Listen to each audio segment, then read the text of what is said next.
The Galactic Council had made many mistakes in its 10,000 years of existence, but none so catastrophic as the day they killed a human's dog. Ambassador Jack Miller stood before the Council's curved obsidian table, shoulders rigid with grief and rage.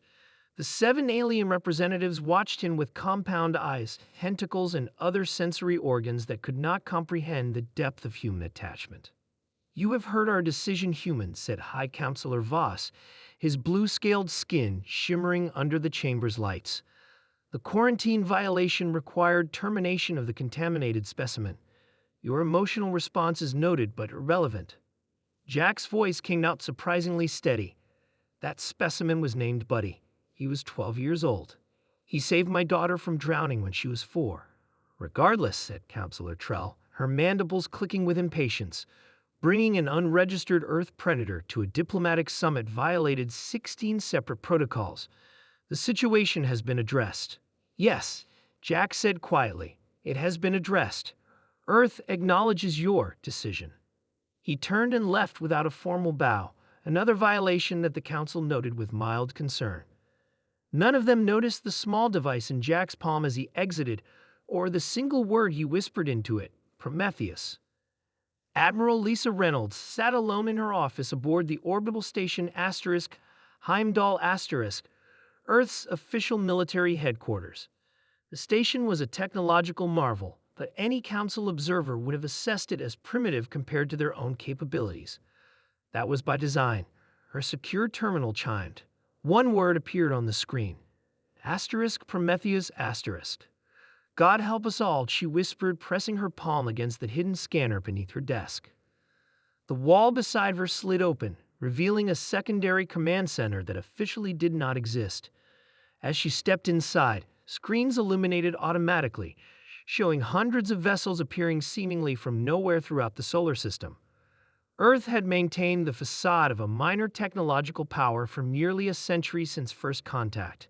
The Galactic Council had classified humans as a Category 3 civilization, clever enough to achieve spaceflight, but lacking the advancements for true interstellar dominance. Humans were assigned resource-poor systems and heavily taxed on trade. They were required to purchase Council technology rather than develop their own. What the Council never understood was humanity's capacity for deception, or the lengths to which they would go to protect their own. For 80 years, Earth had built its shadow fleet in secret. Ships constructed in hidden asteroid bases, powered by technologies reverse-engineered and improved upon from scraps of Council tech. The fleet had trained in the dark spaces between stars, running silent for years at a time, and now they were ready. Admiral Reynolds opened a channel to all vessels. "This is Admiral Reynolds. Operation Prometheus is active. I repeat, Operation Prometheus is active. Commence Phase 1. Counselor Trell was the first to notice something was wrong. The holographic displays in the Council chamber suddenly flickered, showing unknown vessels appearing at key strategic points throughout Council space. "What is the meaning of this?" demanded High Counselor Voss as the emergency alarms began to sound. The communications officer, a slender Peluvian, worked frantically at his station. "Unknown vessels have appeared at every major jump gate hub. They've already disabled the defenses at Centaurid Prime and Rigel Station." "Impossible," said Counselor Dreen, his eye stalks quivering with agitation. "No species possesses cloaking technology that advanced. Our sensors would have detected them." The main screen activated, showing Admiral Reynolds in her previously unknown uniform. Behind her stood other humans in similar attire. "Greetings, Galactic Council. I am Admiral Lisa Reynolds of the Earth Defense Fleet. You are currently surrounded by 342 vessels of war that your sensors cannot detect. We have disabled your primary defense systems and control your major transit points." Voss rose from his seat, rage evident in his posture. "This is an act of war. Earth will be reduced to ash for this treachery." "No," Reynolds said calmly, "it won't. You've misunderstood your position in this relationship from the beginning. You classified us as Category 3 because our cities weren't as shiny as yours, because we still ate animal protein and formed emotional attachments to other species. You never asked why a supposedly primitive species had already survived 3 extinction-level events before reaching space." The council chamber fell silent as the implications sank in. Here's what happens now, Reynolds continued. Earth is declaring independence from the Galactic Council. We will establish our own territory and alliances. Any aggression against Earth or its colonies will be met with overwhelming force. You cannot simply withdraw from the Council. Hrell protested. The treaties, interjected a new voice, became null and void when you murdered a defenseless Earth animal out of bureaucratic spite. Jack Miller stepped into view beside Admiral Reynolds.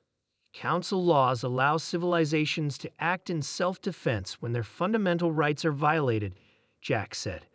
We consider the bond between humans and their companion animals to be such a fundamental right. All this for a dog? Voss was incredulous. Jack's expression hardened. For Buddy, and for every other time you've treated us as lesser beings. We've tolerated your condescension and exploitation while building our strength. Now you understand who we really are.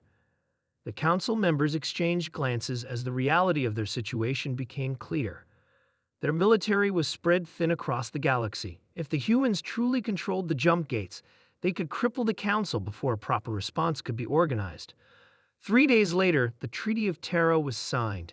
Earth gained full autonomy and control of 17 previously restricted star systems. The human shadow fleet remained mostly hidden, but its existence was now acknowledged as the deterrent it was meant to be. As Jack stood on the observation deck of the Heimdall Asterisk, watching council diplomats board their ships to return home, Admiral Reynolds joined him. Was it worth it? She asked quietly. Jack looked down at the small hologram in his palm, a golden retriever running through a field, tongue lolling happily. He thought of Buddy, of his daughter's tears, of a galaxy that now recognized humanity's true strength. They needed to learn, he said simply. You don't kill a human's dog. Not now, not ever. Reynolds nodded, gazing out at the stars that were now truly theirs. Not ever, she agreed.